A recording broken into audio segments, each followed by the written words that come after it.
Ancient humans did not wake up looking for motivation. They did not sit in a cave wondering how to become more productive. They did not wait until they felt inspired to move. They moved because the world was waiting. If the fire went out, someone had to bring wood. If the group was hungry, someone had to walk.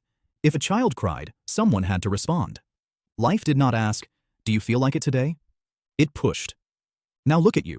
You wake in a warm room. Your food may already be in the fridge. Your water comes from a tap. Your light comes from a switch. Your danger is not a lion outside the cave. It is a blank screen, a full inbox, a long list of things you should do, but somehow cannot start. So the strange question is this: why do modern humans need motivation so badly when ancient humans seem to survive without it? To answer that, imagine a small group of humans waking up before sunrise. The ground is cold. The air smells like smoke, dirt, and wet grass. Nobody has a calendar app. Nobody has a 5-year plan. Nobody is checking if they feel passionate about gathering berries today. A man sharpens a stone. A woman checks on a sleeping child. Another person walks toward the edge of camp, scanning the trees. There is no speech about discipline. There is no motivational quote scratched onto the cave wall. There is only one clear truth. If the group does not act, the group suffers. That sounds harsh, but it also makes life very simple. Your ancient brain evolved in a world where action was attached to immediate reality. Hungry? Find food? Cold? Make fire. Threat nearby? Run, hide, or fight. Tired? Rest when the danger passes. The task and the reason were usually connected. You did not need to convince yourself that gathering food mattered. Your stomach already knew. You did not need to make a vision board about surviving winter. The cold already explained it. Modern life is different. Very different. Today, many of your tasks are separated from their natural reward. You answer emails so a project can move forward, so someone can approve something, so money may arrive later. You exercise today so your body may be healthier months from now. You study a skill now so your life may improve years from now. You save money now so a future version of you will suffer less. These are smart things. But to your ancient brain, they are weird. Because your brain did not evolve to feel excited about invisible future rewards. It evolved to solve visible present problems. Daniel Lieberman, the evolutionary biologist at Harvard, has explained that humans are not naturally designed to waste energy for no reason. In the ancient world, saving energy was not laziness. It was survival. Every step used calories. Every unnecessary effort could make you weaker later. So when you sit on your bed and think, "Why am I so lazy?" the answer may be more ancient than you think. Your brain is not broken. It is asking an old question. Is this effort really worth the energy right now? Modern life gives your brain bad signals. Your phone gives quick reward with almost no effort. Food can appear without hunting. Entertainment can appear without waiting. Social information can appear without walking to another village. Your ancient brain sees this and thinks, "Amazing. We found a magic cave." A tiny glowing rectangle can give you novelty, approval, drama, jokes, fear, beauty, anger, and distraction in seconds. Why would your brain choose a difficult task when an easy reward is right there? This is where motivation starts to become confusing. Motivation is not just a feeling.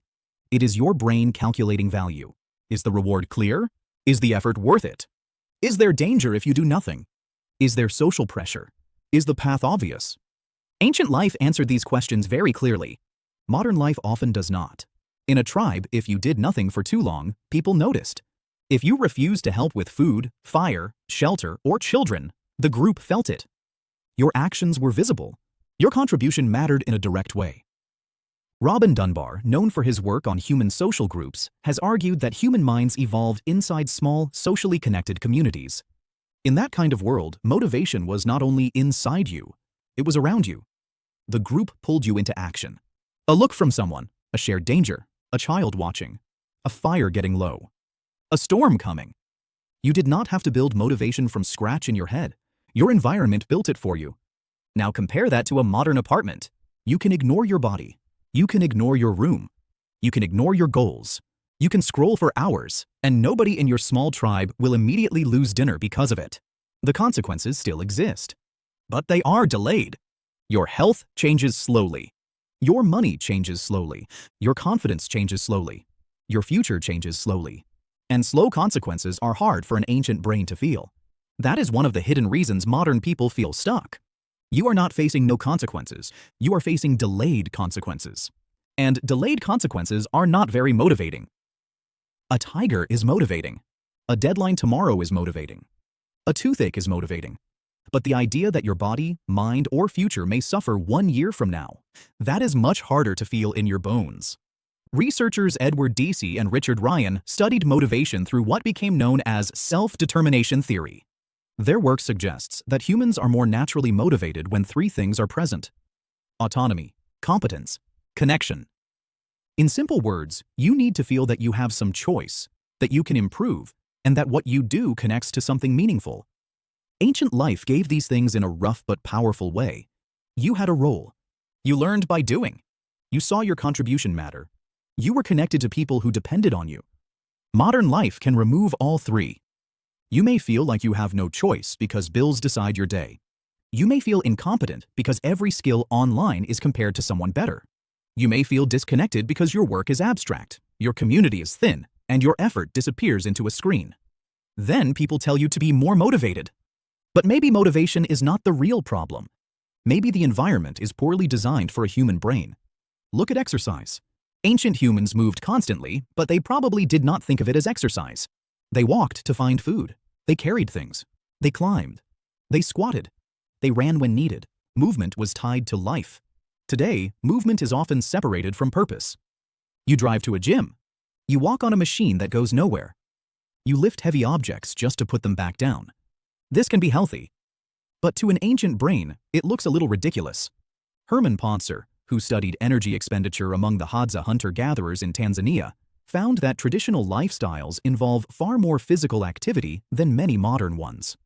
But the key lesson is not just that ancient people moved more. It is that movement was built into survival.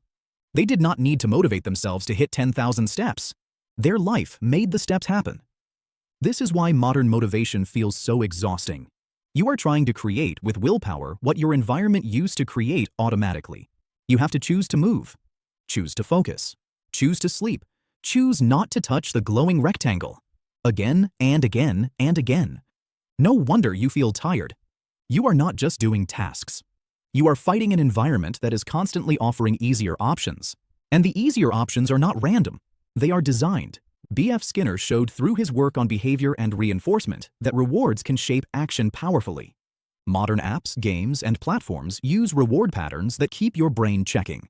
Maybe there is a message. Maybe there is a like. Maybe there is something new. Maybe there is nothing. That maybe is powerful. Your brain keeps pulling the lever, just like an animal in a lab waiting for the next reward. Ancient humans had uncertainty too. But their uncertainty was attached to the real world. Maybe there are berries over that hill. Maybe there is water beyond those trees. Maybe the animal tracks lead somewhere useful. Modern uncertainty is often endless and empty. Maybe another video will be better. Maybe another post will make you feel something. Maybe another notification will matter. The brain stays active, but the body does not move. The mind gets stimulated, but life does not change. This creates a strange modern state. You are tired, but not physically satisfied. You are busy, but not deeply useful. You are stimulated, but not fulfilled. You are full of information, but still unsure what to do. Ancient humans faced pain. Modern humans face confusion, and confusion is terrible for motivation. When the next step is obvious, action is easier. When the next step is unclear, your brain hesitates. Should you start the business? Should you learn the language? Should you reply to that message? Should you fix your sleep? Should you change your life? Too many options can freeze you. Psychologist Barry Schwartz called this the paradox of choice. More options can feel like freedom, but they can also create anxiety and paralysis. Ancient humans did not have unlimited life paths. That world was dangerous, unfair, and brutal in many ways, but it was also less abstract. You did not wake up wondering if your personal brand was aligned with your long-term identity. You woke up and checked if everyone was still alive. Modern freedom is beautiful, but it comes with a cost. You must choose your direction in a world that gives you too many doors, and behind every door, the internet shows someone who seems to have chosen better. That comparison steals motivation too. In a small tribe, you might compare yourself to a few dozen people. Today, you compare yourself to millions. Someone is richer. Someone is fitter. Someone is calmer. Someone started earlier. Someone seems to do everything with ease. Your brain was not built for this scale. It treats social comparison as important because, in the ancient world, your place in the group mattered. Being rejected could be dangerous. But now, the group is endless. The scoreboard never closes. So you feel behind, even when you are simply living a normal human life. This is why motivation often disappears after scrolling. You do not just lose time, you lose a sense of possible action. Your brain looks at the huge modern world and whispers, "Why even try?" Ancient humans did not need motivation in the way you do because their world gave them pressure, purpose, movement, and connection by default. Modern life gives comfort, distraction, choice, and comparison by default. So the answer is not to hate yourself. That is too simple. The answer is to rebuild some ancient clarity inside modern life. Not by living in a cave, not by rejecting technology, not by pretending the past was perfect. The past was not perfect. It was cold, violent, uncertain, and often short. But it did have something modern life often removes: directness. The body knew what to do. The group knew what mattered. The day had natural edges. The night was actually dark. Effort had visible meaning. That is the part worth noticing. If motivation feels missing, maybe you do not need a louder speech. Maybe you need a clearer environment. Make the next step visible. Make the reward closer. Make the task smaller. Make the phone farther away. Make your body part of the process. Make your effort connected to a real person, not just an invisible future. Instead of asking, "How do I feel motivated?" ask, "What would make action more obvious?" Because ancient humans were not stronger than you in some magical way. They were surrounded by signals that made action necessary. You are surrounded by signals that make avoidance easy. That is the uncomfortable truth. A lot of modern laziness is not laziness. It is ancient energy saving placed inside a world of infinite temptation. A lot of procrastination is not a character flaw. It is a brain waiting for urgency in a life where the danger is delayed. A lot of low motivation is not weakness. It is a mismatch. Your brain still wants clear needs, real movement, visible progress, and human connection. But modern life often gives you vague goals, soft chairs, endless screens, and private pressure. So what can you do with this? Start smaller than your pride wants. Ancient action was physical and immediate, so make your first action physical and immediate. Put the shoes by the door. Open the document. Step outside. Send one message. Do one tiny piece before your brain has time to hold a meeting about your identity. Your brain does not always need to believe first. Sometimes it believes after the body starts moving. This is ancient. Action creates evidence. Evidence creates confidence. Confidence creates more action. And when something matters, attach it to a visible reason. Do not just say, "I should exercise." Say, "I want my body to carry me with less pain." Do not just say, "I should work." Say, "This protects my future and the people who depend on me." Do not just say, "I should sleep." Say, "Tomorrow's brain is built tonight." The ancient brain understands concrete things: body, food, shelter, people, danger, warmth, belonging. Use that language. Make modern goals feel real again. Because the hidden problem is not that you lack motivation. The hidden problem is that your brain is surrounded by rewards that are too easy, goals that are too abstract, and consequences that arrive too late. Ancient humans did not have that problem. They had many worse problems. But not that one.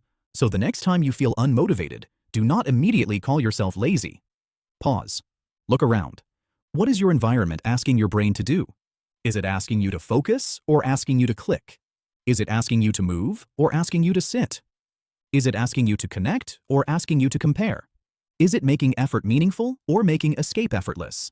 That question matters, because motivation is not just something inside you. It is something between you and your world. Change the world around you a little, and your brain may act differently. Not because you became a new person overnight, but because an ancient part of you finally understands the signal. The fire is low. The path is clear. The tribe is waiting. Move. Ancient humans did not wake up looking for motivation. And maybe you do not need to either.